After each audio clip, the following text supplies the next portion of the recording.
d'urgence a été à nouveau prorogé au Mali. Nous en parlerons ce soir. On évoquera aussi la Guinée. L'ONU, la CEDEAO et l'Union européenne sont inquiets de la situation. Et puis nous allons évoquer également le Gabon, Ali Bongo, qui a déclaré qu'il se sent très bien. Et le Togo, le cas veut séparer les bonnes graines de l'ivraie dans la famille des opposants. Pour en parler sur le plateau, Pasteur Edo, comme président du mouvement Martin Luther King. Bonsoir, Pasteur. Oui, bonsoir Samuel, bonsoir à tous et à toutes. C'est un plaisir d'être sur ce plateau encore une fois pour en débattre avec mon cher ami. Cher ami Zana. Zana, bien sûr. Bonsoir à tout le monde et bonsoir aux téléspectatrices et téléspectateurs. Je suis ravi d'être en face de moi avec le pasteur, maire, défenseur des droits de l'homme. Il y a le chômage au Togo, mais il y a des gens qui ont plein de malheureusement, je ne suis pas sur le budget de l'État. Peut-être c'est une grâce divine, nous dira-t-il. Mais je ne suis pas sur le budget de l'État. D'accord, on va commencer tout de suite avec le Mali. L'état d'urgence au Mali en vigueur quasiment sans interruption depuis l'attentat djihadiste contre un grand hôtel à Bamako en novembre 2015 a été à nouveau prorogé d'1 an à compter du 31 octobre prochain. C'est ce qu'a annoncé mercredi le gouvernement. Cette décision adoptée mardi en conseil intervient alors que les violences intercommunautaires se sont poursuivies, en particulier dans le centre du pays au cours des 12 derniers mois. Pasteur Edo, la prorogation de l'état d'urgence, ça veut dire que la situation sécuritaire ne s'améliore pas. Mais il fallait s'y attendre. Il fallait s'y attendre au Mali. Suite aux différents attentats que nous connaissons, c'est récurrent. C'est récurrent en telle sorte qu'on ne peut que prolonger l'état d'urgence. Donc, ce qui veut dire que la situation est défaillante finalement. Hein. Donc, c'est dire que le Mali se porte de mal en pire. Donc, il n'y a pas pour le moment, on pourra dire que l'État malien n'arrive pas à contenir les assauts des djihadistes qui prennent de position. C'est-à-dire, au fur et à mesure que les jours avancent, ils prennent leur position, s'amplifient. Et c'est comme si tout l'État malien, tout le territoire est en maillage avec les djihadistes et c'est dommage. Donc, il fallait s'y attendre parce qu'on ne pouvait pas lever l'état d'urgence. Mais de toute façon, cet état d'urgence-là est toujours violé par... ça ne dit pas grand-chose. Voilà, aussi, il n'y a pas l'effet. C'est seulement les populations qui sont un peu embêtées par l'état d'urgence parce que quand il y a l'état d'urgence, à tout moment, il y a les fouilles intempestives, il y a les assauts, il y a le matériel, il y a tout, il y a les jeeps, les trucs militaires qui circulent un peu partout au dire l'état d'urgence. Donc à tout moment, tout peut arriver. Donc les situations, les civils, les citoyens sont encombrés avec cet état d'urgence. Donc ça ne fait que du mal aux citoyens qui finiront par dire mais écoutez, nous en avons marre. Puisque pour les djihadistes, ça leur dit absolument rien. C'est au beau milieu même de l'existence de cet état d'urgence qui frappe partout. Ouais. Ils frappent partout à tout moment et ils ne sont pas inquiétés. Bon, donc c'est dire que la situation sécuritaire est plus que défaillante au Mali. Zana Sadio, il faut le comprendre, hein, l'état d'urgence aujourd'hui au Mali, ça ressemble plus à un mot très ronflant, au contenu très vite, parce que depuis cet attentat contre l'hôtel à Bamako en 2015, oui. On peut multiplier le nombre d'attentats qu'il y a eu et les décès qu'il y a eu. L'état d'urgence ne sert à rien. Oui, l'état d'urgence ne sert plus absolument à rien. Comme vient de le dire le pasteur Edo, on peut dire que c'est peut-être une défaillance de l'appareil sécuritaire du pays. Mais il faut reconnaître quand même que c'est une guerre qui est asymétrique. Oui. Ce ne sont pas des ennemis ou bien l'ennemi qui visible à visage découvert, mais ils sont tapis dans l'ombre, cachés même au sein de la population et ils profitent parfois de peut-être d'une petite distraction pour aller frapper ici puis se replient. Donc c'est un peu comme ça la chose se présente, mais la question que je me pose, c'est au-delà de l'État, quelle est aujourd'hui l'efficacité des forces étrangères ou bien de l'ONU qui sont sur place aussi depuis un certain moment.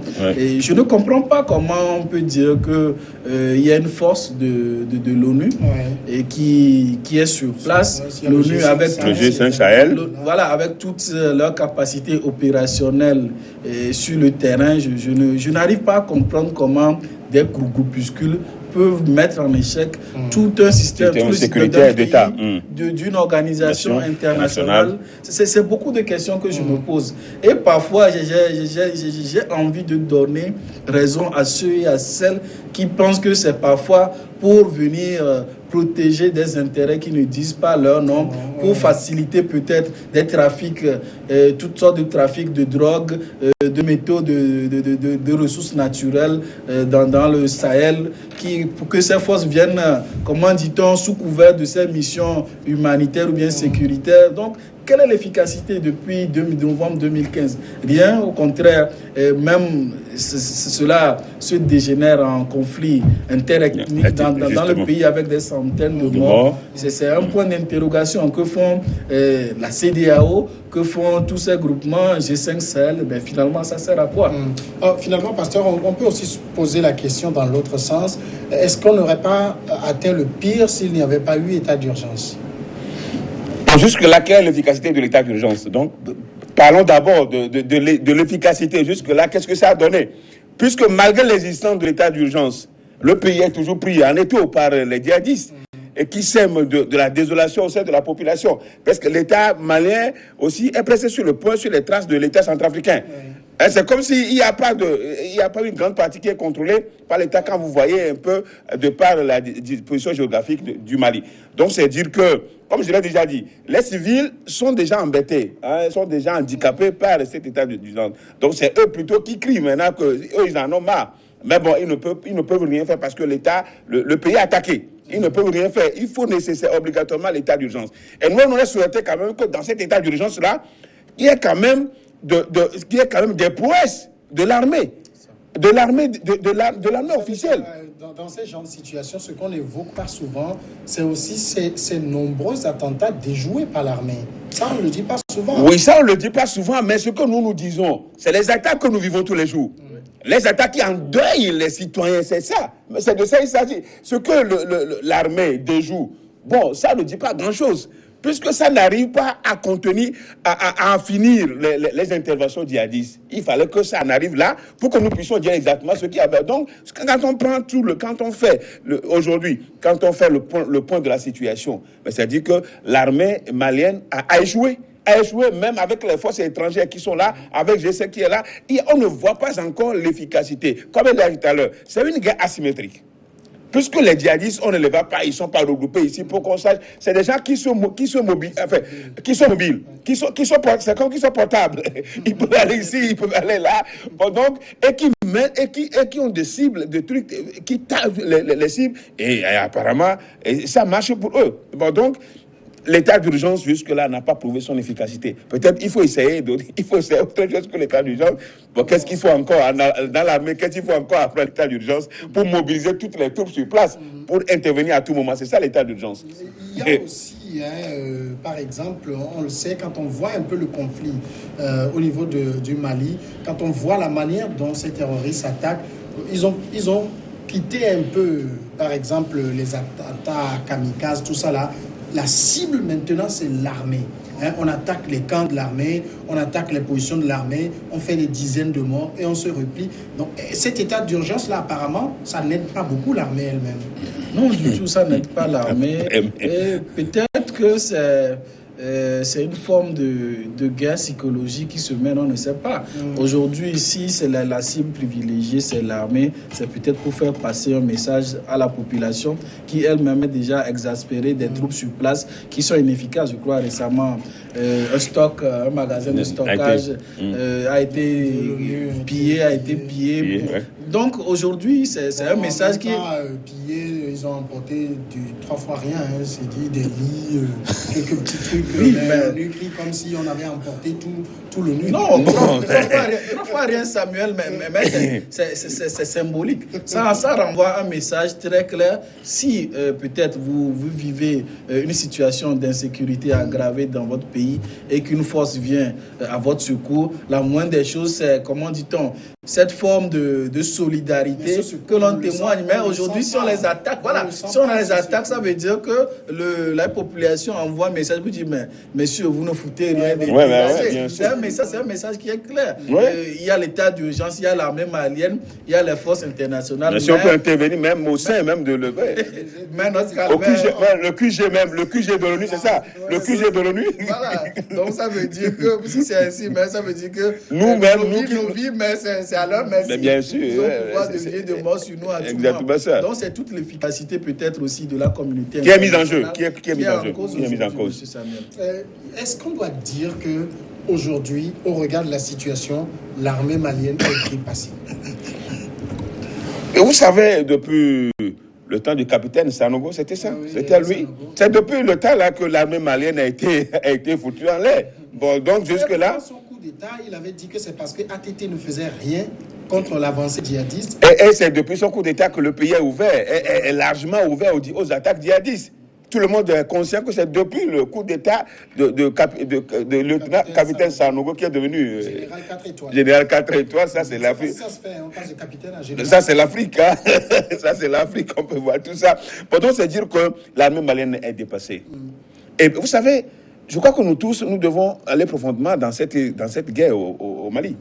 On a toujours cité le caractère géopolitique de cette guerre, parce que le Mali est un pays continent immensement riche, donc vaste.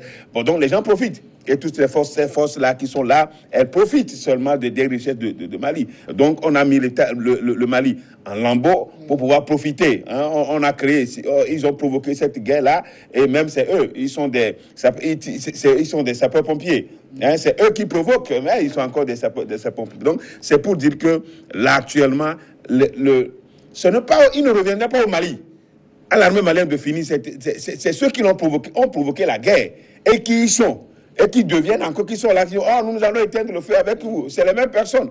À moins que c'est un jour, ces gens viendront dire, ok, écoutez, nous avons fini par exploiter vos richesses. Maintenant, bon, ok, il n'y a plus rien.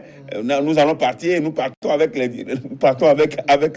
djihadistes. Ce n'est qu'à ce moment-là que le Mali sera en paix. C'est dommage que nous, les Africains, que ce soit les organisations africaines, que ce soit la CEDEAO, que ce soit l'ONU, comment on l'appelle, l'Union africaine, ne voient pas ça venir. Peut-être qu'ils le voient, mais diplomatiquement, ils ne peuvent pas parler. Si dans les couloirs, ça se dit. Mais dit publiquement, personne n'arrive à dire ce qui se passe. Nous tous, on est en train de voir l'aspect, comment on l'appelle? Émergent du problème. L'aspect émergent du problème. Mais tout ce qui est la racine, on n'arrive pas à déterrer la racine. C'est ça le mal du Mali.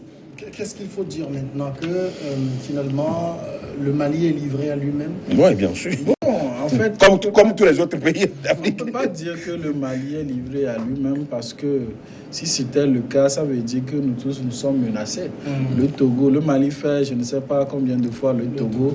10 fois, plus de 10 fois. Voilà. Ça fait 2 millions, c'est pas. Ça fait 1,8 million de kilomètres carrés. De pareilles personnes ont pu mettre en échec un pays si vaste.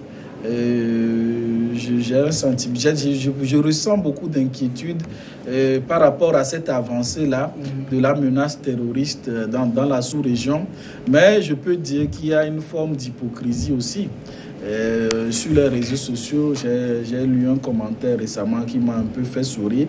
Je disais, si par exemple l'armée française a pu pister par, je sais pas, par GPS ou bien par satellite, les ressortissants français qui étaient kidnappés dans le parc de Pendjal.